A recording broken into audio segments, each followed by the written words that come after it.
Skip it up and that up. So it is official. Round of applause, please. I am officially popping my PC hardware review cherry here. I mean, I've done some PC overviews in the past. You see me, talk about the Kingston HyperX hard drive and RAM, but I haven't actually done a full review like I'm about to do right now. And what I'm going to be reviewing today is the Sapphire Radeon VaporX R9 270X 2GB GDDR5 graphics card. Rolls right off the tongue, nice and smooth. Sapphire got in contact with me and they were interested in having me review one of their newest graphics cards, and this was one of them. And I was kind of, I'm neither here nor there about it because my last true experience with AMD graphics cards was with I think I had the 5770, which was a hard experience, and then I had the 5830, which that card was okay. When I went over to Windows 7, it kind of started having some stability issues because it was driver issues, so I kind of backed away for a while.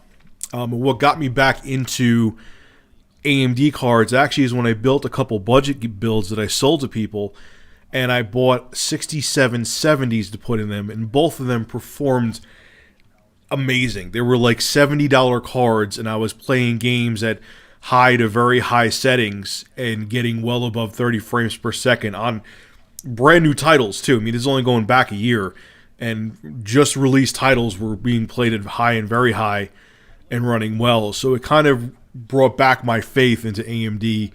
So, like I said, I had some bad experiences, I had some great experiences, so I was on the fence about AMD graphics cards.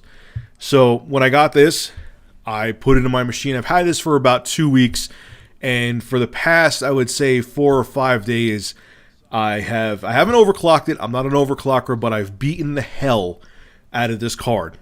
Didn't abuse it, but I'm just saying, I put it through its paces, ran a bunch of benchmarks and all that, and now I'm going to let you know how I feel about it. So let's begin, and I'll tell you about what computer I put this in and what my setup is, and then we'll go into benchmark numbers and we'll go from there. So let's talk about the specs of the video card first. It has 2 gigabytes of 256-bit GDDR5 RAM. It has 1280 stream processors. It has a DVI-I and DVI-D port on there, so you could actually plug in a legacy VGA monitor if you want to, which at this day and age you shouldn't be doing that. It also has HDMI and it has display ports, so you have the whole gamut of different video I/O on the card, so you can hook up whatever kind of display or monitor that you want to. The GPU has a core clock of 1050 megahertz and it has a boost clock of 1100 megahertz. The memory on the card runs at 5800 megahertz, and there is 2 gigabytes of GDDR5 RAM on the card. So what rig did I put this bad boy in? Well, I went all AMD for my secondary rig. I built a secondary computer, and here are all the parts, and I'll have them listed below in the description as well, so if you want to copy and paste and look on Amazon, Newegg, Tiger Direct, NCIX, so on and so forth, you can. I got the Fractal Design R4 Black Pearl case. My power supply is a Thermaltake Smart Series 750 watt power supply. The CPU, which I am very happy with this processor right now, is the AMD FX 8350, 4 gigahertz, and it actually turbo clocks to 4.2 gigahertz. Again, stock. I don't do any overclocking. I like to everything plain Jane. That's my philosophy. I know that's sacrilegious to a lot of guys who were into PC gaming and building PCs. My secondary hard drive is a Seagate hybrid hard drive, which is part SSD, part mechanical drive. It's 2 terabytes. The main hard drive is a Kingston HyperX 240 gigabyte SSD. The motherboard is a Gigabyte GA97A-UD3P AM3 Plus motherboard that fits all the FX chips on there from AMD. I am in love with that motherboard. I have 16 gigabytes of Kingston HyperX Beast 1866 megahertz memory. That memory is awesome. And of course, the star of the show is the GPU that I'm reviewing today, which is the Sapphire Radeon VaporX R9 270X. Alright kids, I'm going to shut up and get into some benchmarks now. And the first one I'm going to do is the 3D Mark Fire Strike standard benchmark, not the extreme. I ran that too. This is the standard benchmark, and it got a graphics score of 6163. This ran fairly well. It did get choppy in some spots, but I was pleasantly surprised how good it ran. And this is a gorgeous looking benchmark, and it's very demanding, even with the standard non-extreme Fire Strike benchmark. So it performed pretty well. It's a pretty decent score. Now let's talk about Fire Strike Extreme. This is a very punishing benchmark. And yeah, the video card expectedly struggled. You know, a 270X by AMD is an entry-level to mid-range card, and you shouldn't be expecting it to, you know, perform gracefully with a Fire Strike Extreme benchmark. Hell, there's 780s and cards like that out there that suffer with that benchmark, and it got a graphics score of 2897, and I'm sure you're looking at the footage right now, and you can see it's choppy, but that's to be expected. Like I said, this is a very demanding benchmark, and 3D Mark tells you this is for, like, top-of-the-line gaming PCs, but it held it down. I mean, it's not a terrible score, but once again, you can't expect it to ace this kind of benchmark because this is an entry-level to mid-range card, and this is an extremely demanding benchmark. Moving on. And now the good old tried and true heaven benchmark. These are the settings I had the benchmark set at. I had quality set to ultra, tessellation was set to normal,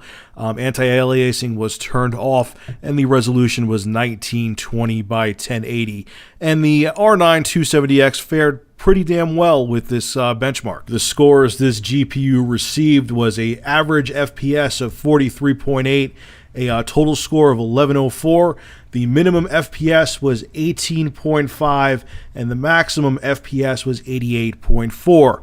Now, a lot of you were saying, hey, Rich, you had anti-aliasing turned off. You didn't have tessellation set to extreme. Well, I'm going to be real with you. I mean, this is a good card, but the reality of it is, if you're looking to have all of your settings and all of your benchmarks maxed out, and you want to have anti-aliasing through the roof, and you want to have tessellation on and still be able to get 60 frames per second, you're going to have to spend a lot more money than this card is. As of now, it's around $219 US. But if you're looking for a card that you're going to be able to do 1080p gaming, have most of your settings on high and max, but you may have to turn off anti-aliasing or, maybe notch down a couple settings, this is where this card shines. It's a good 1080p performer where you could get high max settings. Maybe once in a while with a really demanding game, you'll have to go down to medium. But again, you can't have tessellation all the way up, and you can't have anti-aliasing all the way up and expect to get, 44 frames per second in the Unigine Heaven benchmark. So if that's what you're looking for, this isn't the card for you. I just want to put that out there. So how this graphics card handled the Metro Last Light benchmark, I gotta say, I was pleasantly surprised. Now, the settings weren't totally maxed out, but they were pretty damn close, and the scores that this benchmark came back with were pretty damn respectable. The resolution obviously was set at 1920 by 1080. The quality was very high. Anisotropic filtering was set to 4x. Motion blur was on normal, and tessellation was on normal. Obviously, because this is an AMD card, physics was turned off. And what scores do we come back with? I actually ran the Metro Last Light benchmark multiple times, and the average frame rate was 43 frames per second. The max frame rate was 79.92 frames per second, almost 80 frames per second.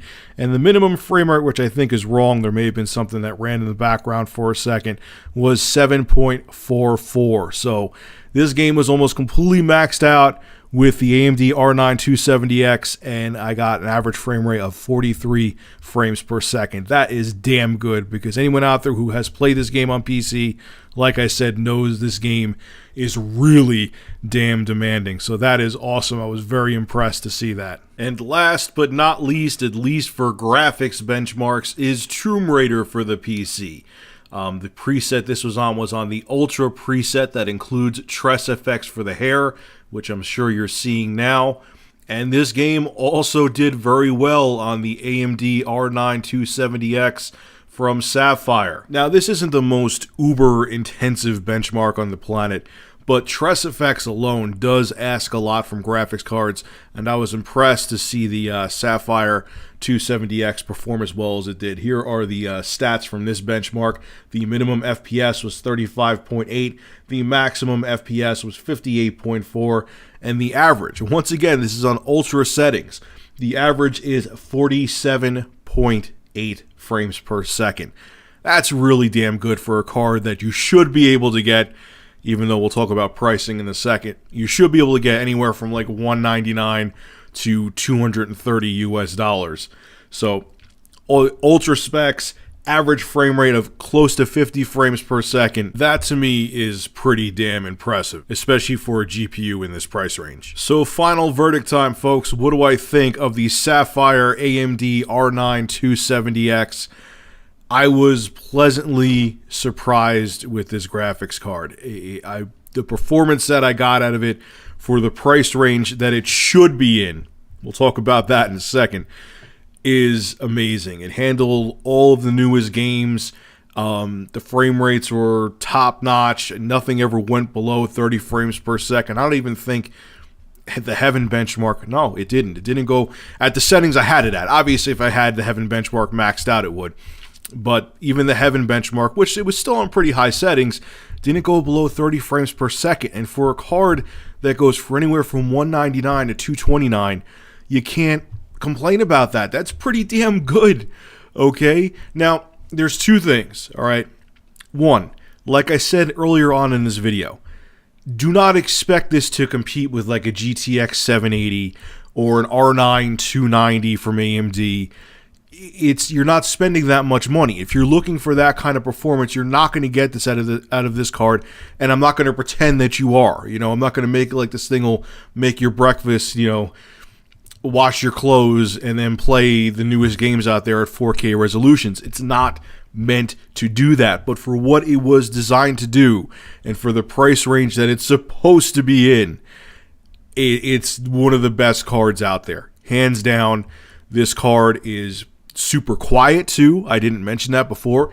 Even when it's maxed out and you're running heavy duty benchmarks or you're just doing heavy duty gaming, it's whisper quiet, and it runs the hottest I ever got this card after running Furmark for hours, after doing benchmarks, after doing tons of gaming on it.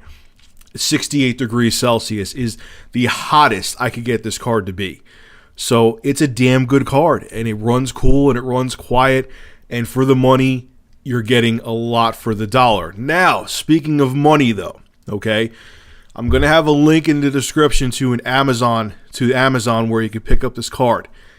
There's something going on. I don't know anything about it. I'm not into Bitcoin, but there's something, I guess, called Bitcoin mining that these AMD cards could help with. Now that, because this is like becoming the internet gold rush, people are buying up all these AMD cards, and what's happening is not Amazon, not Sapphire, not Newegg, not NCIX, so on and so forth. They're not inflating the prices, but the prices are going up. And what's happening is that like NCIX or Newegg or Amazon or Tiger Direct are running out of the cards, and these shady like third-party vendors are like, oh, we have the card, but we have it for $299. Or like I saw the card, I forgot where. It was like $300 and something for this card, which, as much as I really like this card, it is not worth that much. So be careful because of the demand due to this Bitcoin mining bullshit. Excuse my language. The prices of the cards, for some reason with the AMD cards, they're going through the roof. Like when the R9 290 came out, now granted it was during Black Friday, it was going for like $400, and all of a sudden the cards sold out everywhere, and then there was these third-party vendors selling the R9 290 for like $530, like $130. The card went up in price, and this is happening with the 270X from Sapphire too. So I would say the most you should spend on this card, where it's still a good value, is $230. Anything beyond that, you're getting gouged, so be careful. I'll have a link to Amazon below. You can click it, check it out. It's out of stock right now. And don't buy it from one of these guys. They're like, oh, Amazon recommends this third-party vendor. Stay away. They want to charge you way too much money for it. Do not spend a penny over 230 US dollars. Please. It's not worth it. Great card, but it's not worth that much. So alright guys, hope you enjoyed this in-depth review of the Sapphire AMD R9 270X. Make sure to rate, comment, favorite, and subscribe. And as always, thank you for supporting my channel. Have a good one.